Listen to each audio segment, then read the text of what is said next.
This is the second part of the sub-series of the Mr. Epic Show, where we talk about English history and English relationship to Europe throughout history, because Brexit is not relevant anymore. In this episode, it's going to be a lot about the British relationship with France and how we're much better than them.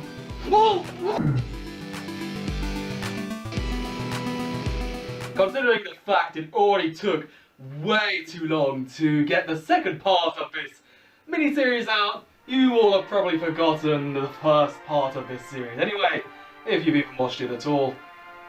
This is the second part of my mini-sub-series of the Mr. Epic Show, my own very personal, semi-educational content, and thus I would implore you to go and watch the first episode of the British-European relationship throughout history. That video covers everything from the Roman times all the way up to the Norman invasion of the British Isles. You will see a video link in the end cards as well, in case you want to watch this entire video first and go backwards or something. Yeah, something like that.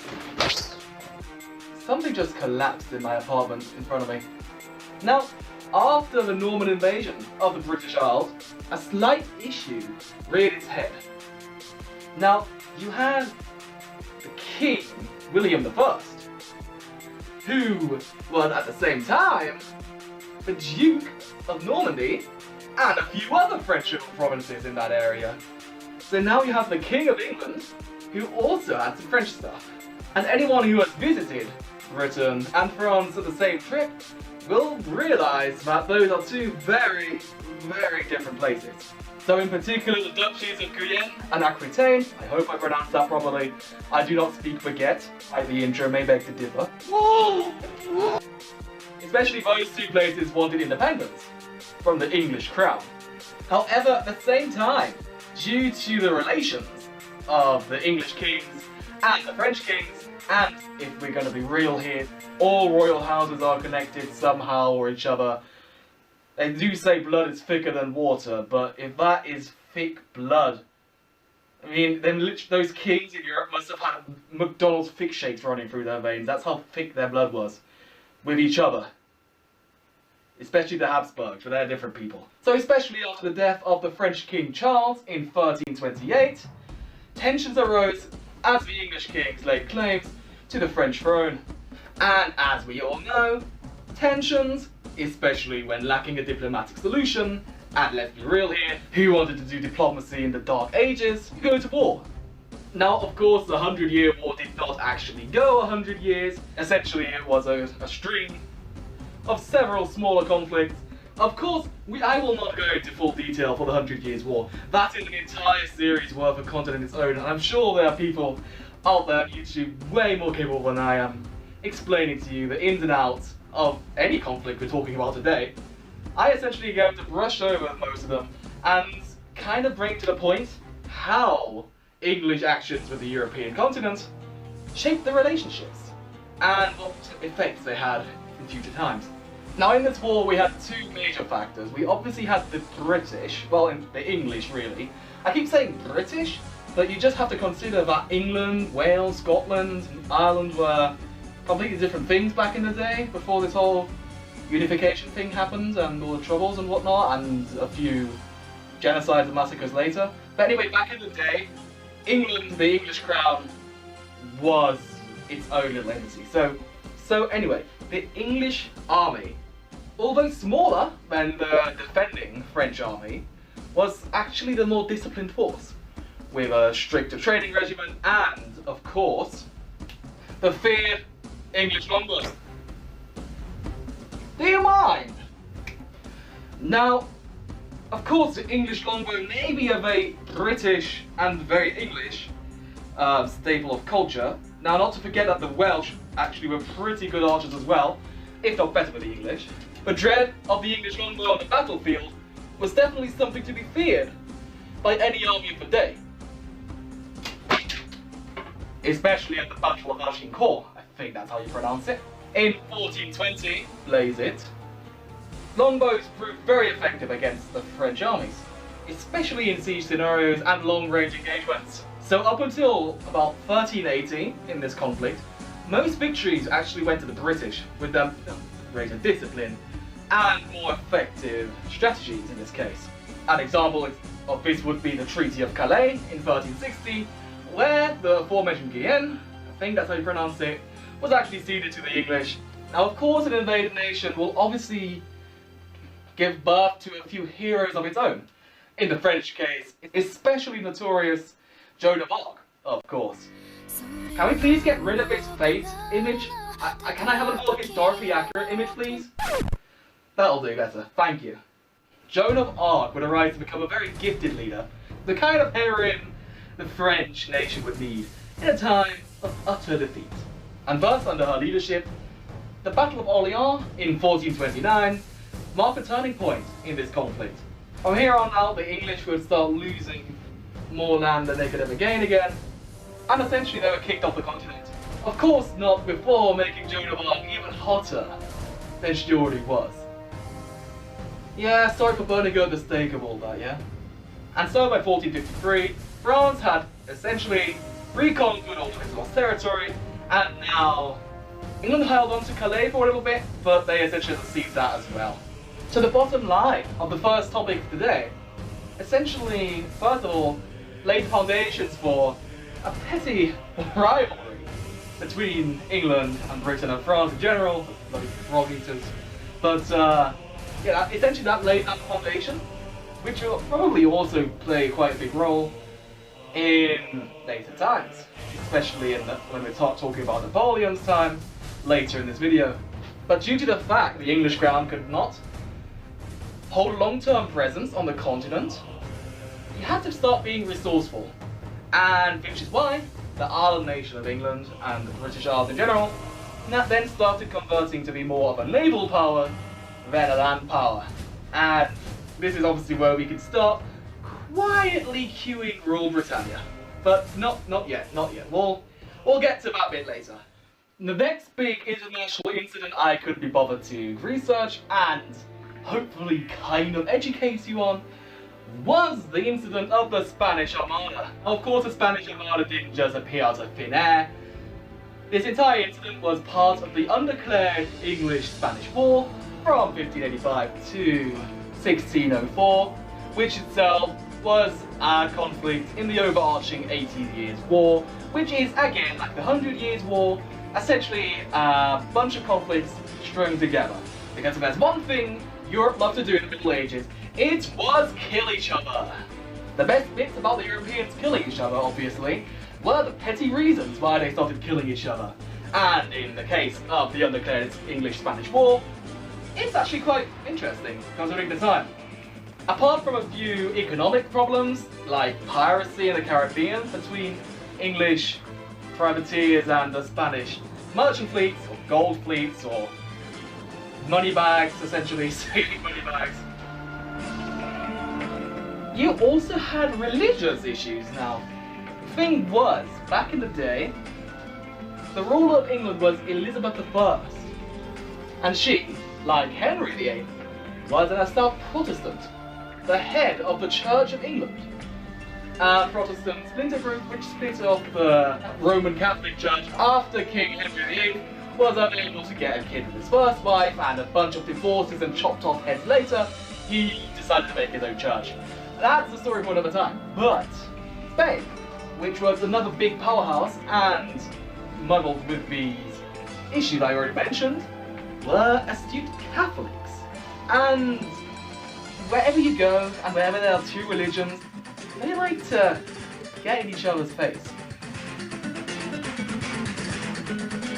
And that, you see, was also a bit part of a grander European movement as well, with Luther starting his own Protestant movement in Europe, and there literally being entire wars fought about that. Elizabeth I hoped to put fresh wind into that affair. And the perfect opportunity arose when the Netherlands, which back in the day was controlled by the Spanish, shout out to my Dutch Discord members by the way, you lot are awesome. So when they rebelled, England, as in trying to boost the power of both their political and their religious beliefs, obviously would support the rebels in that case. And that was no bueno for the Spanish king, obviously. Now this again will be the start of a trend in European history, in that a nation would try to conquer Britain. Well, of course, they would never be able to set foot on our glorious land. Let's just say they had a few logistical problems. The Spanish Armada, it does need to be said, was absolutely ginormous. It was really, really big. But of course, a fleet of that size could not pass through the English Channel unnoticed. The Armada was supposed to rendezvous with the invasion force on the continent to then set sail over to Britain to try to invade it. Although the fleet was intercepted by the famous privateer Sir Francis Drake as they approached the Channel, they really couldn't do anything. The English, that is. They couldn't really do much against that giant armada coming in. It wasn't, however, until the night, when they had to dock near Calais, that the British sent in a very sneaky fire ship. No, it's not a ship that starts spewing fire. They literally just set a boat on fire, like the entire boat, think a Viking burial, but much cooler and for warfare, and they slowly pushed it into the harbour. Obviously, back in the day, those boats were out of wood, and as we all know, wood can be pretty lit and set afire very easily, very easily. So the Spanish fleet had to be scattered to avoid everything burning up and seeing the invasion literally crumble to ashes before their very eyes. But that still happened, obviously. The invasion did crumble in front of their very eyes, but not like that. Not in a blaze of glory. We'll get to that in a second. The then following Battle of the Grave Lines then drove the nail into the coffin that the Spanish fleet could not be assembled for an invasion, and the Armada had to retreat. Now, instead of actually being able to break out of the Channel back to the shortest way to Spain, they had to go all the way around Scotland and Ireland, because the British fleet obviously blocked off the Channel, and the Channel being so narrow, you can't just push through there, no matter how big your armada is. So, problem is, if you've ever been to Scotland and Ireland, you'll know the weather's kind of shiny, especially in summertime. I don't know what kind of accent I'm trying to put on here, by the way, I'm just saying. But the weather is really bad, and essentially, half of the entire armada was destroyed by bad weather. There's one thing you have to learn about Britain, it's the bad weather that always keeps us safe. Keeps us inside during these trying times as well. And of course, although all the Spanish fleet was destroyed by a storm, we all know karma can be kind of a bitch.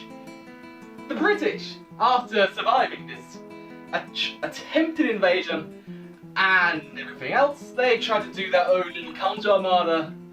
However, that also failed due to storms and a severe case of the shits, among other things. Yeah, sailing back in the day was not fun. So now this might have been a smaller incident during a large and overarching time frame. However, it did set a few more standards and myths to the English-European relationship. Number one, once again proven that it is really hard to invade. Even Caesar had issues, and only the Normans were the only people to really conquer it successfully, apart from the other tribes obviously settling there, but you get my point. An actual military invasion at this point, really hard to conduct in England. The second thing actually, which is more interesting and more niche in this case, is that the Battle of the Grey Lines and essentially Francis Drake's interception of the Spanish fleet was the first time the line of battle, like as you see in all the movies where the ships are all in a line and they all shoot their cannon to the broadside, that was the first time that was really implemented, where the British fleet actually focused their strategy on their naval guns. Unlike the Spanish, who, although they had bigger ships, mostly, of course they had guns as well, but they mostly relied on boarding strategies and ramming. But for the first time, using naval guns would obviously set the meta going a bit forward from this point, where you have ships of the line with cannons blazing every side. Unless you're in the Pirates of the Caribbean, you're literally shooting cutlery out of your cannon. But you gotta shoot what you got there.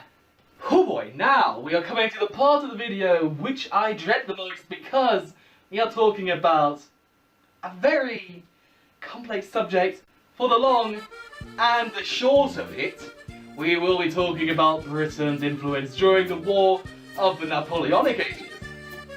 You see what I did there with the short? Yeah, it's so funny. Like and subscribe, everybody. Comedy War! Now, before we go into this era, it's once again quite important to understand the background of this entire situation. Britain had just about lost the War of Independence against America, who were supported by them against. How dare they?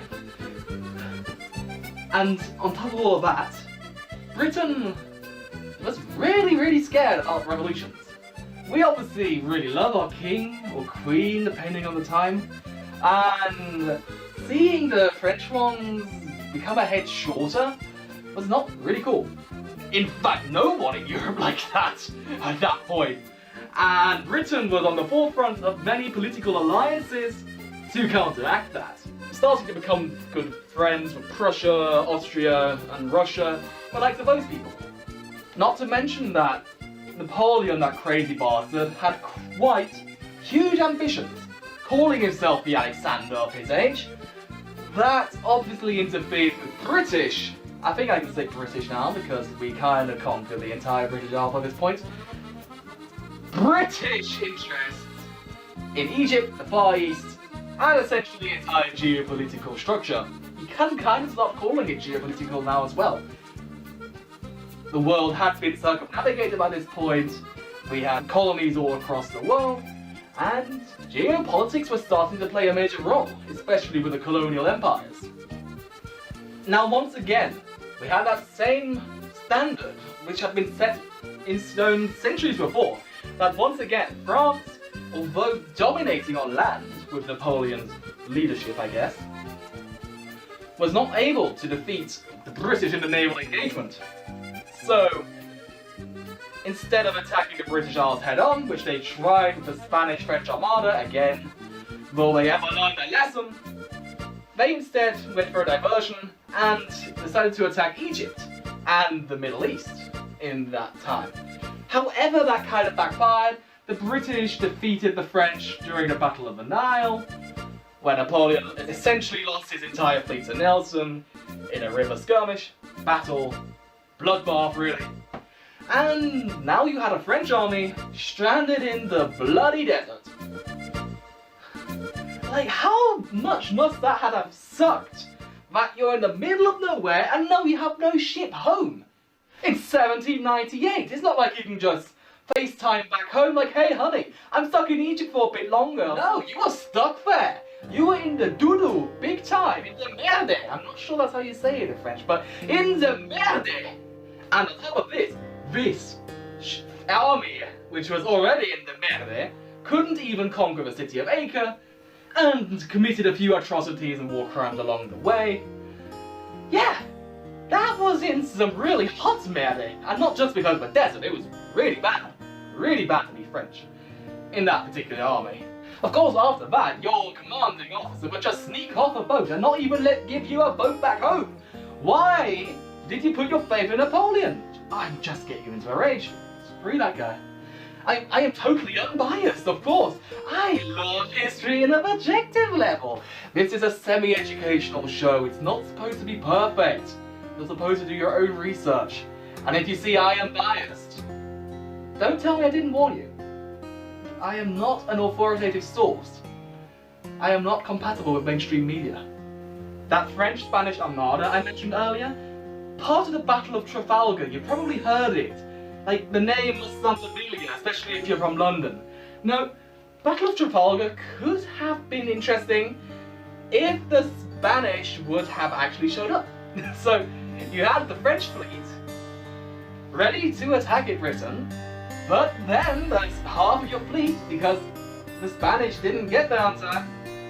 Because you kind of coerced them into alliance because you had some kind of royal fuckery going on by Napoleon Bonaparte at that point. More like Napoleon bring Europe together then tear yourself apart, more like at this point. Didn't show up. So you had the French then running all the way to Cadiz and the Antilles and everything like that, very far away, to try to break up the French, to try to break up the Spanish again. That kind of worked, but they still had to face off the British at the Cape of Trafalgar, and they lost. They did kill Nelson though, which is kind of sad, but that's why that dude has a huge ass column in London. Yeah, the French naval efforts once again squandered. Nothing to do. Nothing. Nada. Niente? No. So of course Napoleon could not invade Britain, but that sneaky little devil actually did do something that could have worked. He attempted to blockade Britain and block off any trade for any imports to the nation, which in theory could have starved the nation. Perhaps, maybe, probably not, but essentially would have made life a lot harder. That would be a strategy used to great effect during the World Wars at a later time. We will get to that when we get to that, however. In the next episode. I'm not doing that in this episode, it's already long enough as it is. And that next episode may be out in 5 or so months again, so who bloody knows when I'll get to that at this point. Yeah. Portugal, however, at this point was an ally with Britain, and they kind of didn't keep their end of the deal, and yeah, they didn't really care about the blockade too much. On top of that, Portugal and Spain started to rebel against Napoleon and his influence and coercion, and that would be the opportunity Britain needed to get an army onto the continent and a foothold, assisting the very first guerrilla troops, really, in Iberian campaigns, which would be a pain in Napoleon's butt. The Treaty of Chaumont in 1814, however, pretty much sealed the deal with France, having a pan-European alliance to gang up on France and revolutionism and all that kind of stuff. Didn't go that well for France, not at all. And after losing a series of battles on all fronts, yeah, Napoleon had to stop it. It's time to stop! In the Treaty of Fontainebleau, I probably butchered that again, in 1814, Napoleon was allowed to keep his title as Emperor and a guard, and retreat to his own special holiday resort on Elba. That didn't last long though, he only stayed there for a year before he thought, hey, let's try this again. Napoleon II Electric Boogaloo goes right into the Battle of Waterloo. No more! Where the fuck are your parents? In 1815, Napoleon was defeated once again after a British army had to call in some Prussian reinforcements to beat Napoleon's buttocks. They beat his buttocks, but instead of executing him, they just stripped his title and banished him again to a place a bit further away, to St. Helena in the middle of bloody nowhere. There he eventually died of an illness, and Britain rolled away. So why did I bring up the Napoleonic Wars, despite them not being British wars, despite them not being the main big flashy show of the battle and the wars? Well, once again, it confirmed and set a lot of precedent for the British interactions with Europe. For one, it once again harkened to the fact that the British Navy, at that time, could not be defeated at sea. Even the great Napoleonic Navy couldn't do anything. And for second, it showed Britain's potential as a powerhouse in continental affairs as well. Also starting to see the emergence of the British idea that they would be the balance of power in Europe, which would be much more pronounced in later years, especially before the start of World War I. But this is the kind of time when England was not shying away to interfere in the continent and to see that their interests were being followed. Now this is the longest video I recorded in front of a camera for a long time. I probably look retarded as all hell with this bloody cape and all. But that's who I am. You have been watching the Mr. Epic Show with your host Aquilius Epic. And I love his set. Yeah. Royal Britannia.